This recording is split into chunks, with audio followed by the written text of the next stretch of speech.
Hello, this is Mr. K's and this is 27.4b. 27.4b.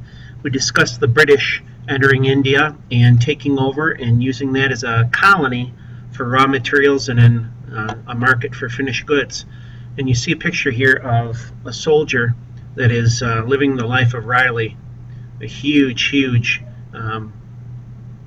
ability to live like a king and pay people just pennies a day. There's going to be a rebellion. Sepoys, as you remember, were Indian soldiers working for the British, but they heard a rumor that their new rifles were going to be greased with beef and pork fat, and they would not touch them.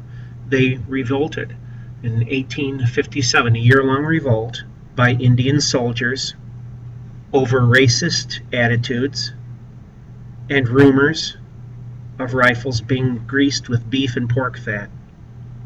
It was a year-long revolt by Indian soldiers over racist attitudes and rumors of rifles being greased with beef and pork fat. And for a Muslim, they won't touch pork. For Hindus, they won't touch any dead thing. Indians are going to lose this mutiny due to disunity. Due to disunity. They didn't have great leadership. And Hindus and Muslims did not work together typically. British and the Indians mistrust each other after the mutiny. British and Indians mistrust each other after the mutiny. And since India was the jewel in the crown, it was imperative that there be no more mutinies. It starts the British Raj, R-A-J. That means direct rule by British over India. Direct rule by British over India. They didn't want to mess it up, so they brought white folks in to rule over India directly. So if you know what a Raja is a ruler. India is going to have to submit to this. But the father of modern India is Ram Mohan Roy. The father of modern India. He does a couple things. Number one, he calls for westernization and nationalism. He called for westernization or modernization of India and nationalism. Have India come together as one nation.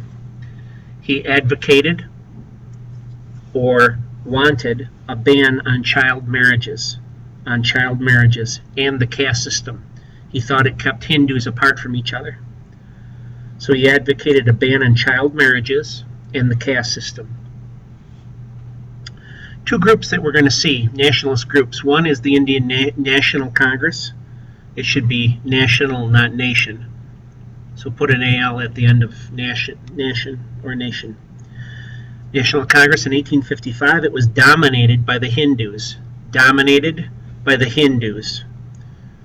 And then a little while later, 1906, we have the Muslim League, founded by Dr. Muhammad, M-U-H-A-M-M-E-D, Muhammad Ali, A-L-I, Jinnah, J-I-N-N-A-H, J-I-N-N-A-H.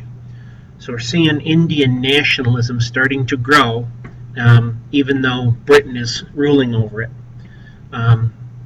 They will come together to throw the British out, but it's going to be for another story. This is Mr. K's 27.4b.